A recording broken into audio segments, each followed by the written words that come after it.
السلام عليكم احبابي ورحمة الله وبركاته. هذا اخوان الصيد جائر، هو وصيد السمك بالنتالة حرام. بهاي الصورة حرام. صيد السمك بالنتالة حرام.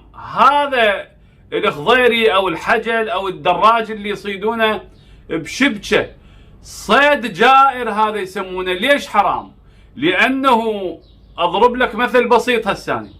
واحد عنده غنم ويريد يتغدى او يريد يبيع له منهن كم وحده، يصير بالغدا يذبح كل الغنم مالته؟ ما يصير، خلاف العقل. لانه اذا بالغدا ذبح الغنم مالته كلها راح يظل فقر. اي نعم. واذا راد يبيع يروح يبيع الغنم مالته كلها ايضا راح يظل فقر وما عنده بعد صنعه. هو غنامي، نعم، راعي بشياهه. فاذا قصى بيهن وتعبهن وابادهن مثلا اما بالذبح او مثلا يروح يبيعهن كلهن، راح يظل فقر ما عنده.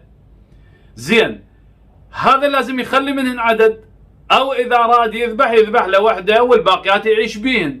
هسه احنا جاي تصيد هاي الطيور باكملها، اللي مبيضه واللي مفرخه وكلهن هذني الله يحفظ حضرة جنابك الكريم، تصيدهن تظل فروخن تموت، بيضهن يفسد. اي نعم. وانت حضرتك تروح تبيعهن ثاني يوم ما تلقى بعد. اتحداك اذا لقيت مره ثاني يوم تلقى نفس هذا العدد وتقدر تصيده. ابدا ماكو هيك. اي نعم. لانه طيور تعتبر مهاجره، اكو بيها طيور مهاجره. هاي الطيور المهاجره حرام هيك تسوي بيها.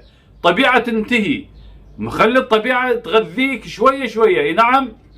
بعد صيد السمك بالطريقة الجائرة بالنتالة حرام. ليش؟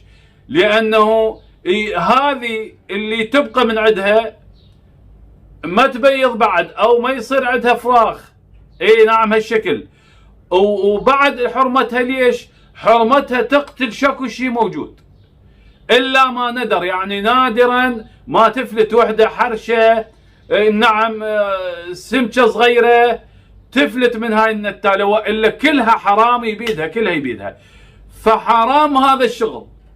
خلي واحد يخاف من رب العالمين.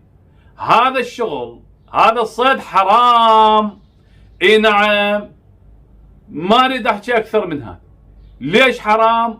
لانه ما يخلي لك بالطبيعة رزق ثاني. واحد كان بجملون مال حنطة فارغ بقليل من الحنطة، شو يسوي؟ يجي الفخاتي او الطبن يجي ياكل هنا بنص الجملون اللي بحنطه. فيقولون كان ياخذ يصيد له 4 5، يروح لعياله يغديهم يعشيهم وياخذهم لعياله، مكفي وماشي الحال. يوم يروح يصيد له 5 6 4 هالشكل. يوم من الايام من قد ما شبع ايش راح يسوي؟ ما تركها فتره، ظل يصيد وياكل بس الفندوة هاي اللي بيها الجناحين، الافخاذ يعوفن. بس هاي الفندوة يشود هذا اللحم مالتهن وياكل بس الفندوة، كلها الحمامة يخليها على النار وياكل بس الفندوة ويذب الباقي، الافخاذ يذبهن. اي نعم. كبدة مالتها يذبها، الحوصلة يذبها، ياكل بس الفندوة، بس الصدر ياكل. اي نعم. منين؟ من الحمام. بعدين راح يوم من الايام ما لقى، طغى على نعمته، ما لقى حمامة وحدة يصيدها. رب العالمين كان رازقه على ال3 وال4 وال5 ياخذهن، لكنه من صاد ذن ال4 وال5 وال6 وشواهن باكملهن وياخذ بس الصدر ياكله والباقي ذبه.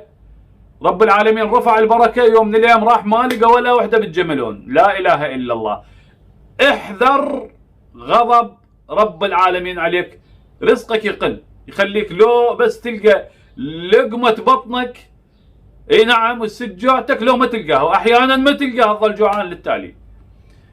اي نعم. لان هذا ظلم، هذا ظلم ورب العالمين ما يغفره وبيه تبعات. ودير بالك.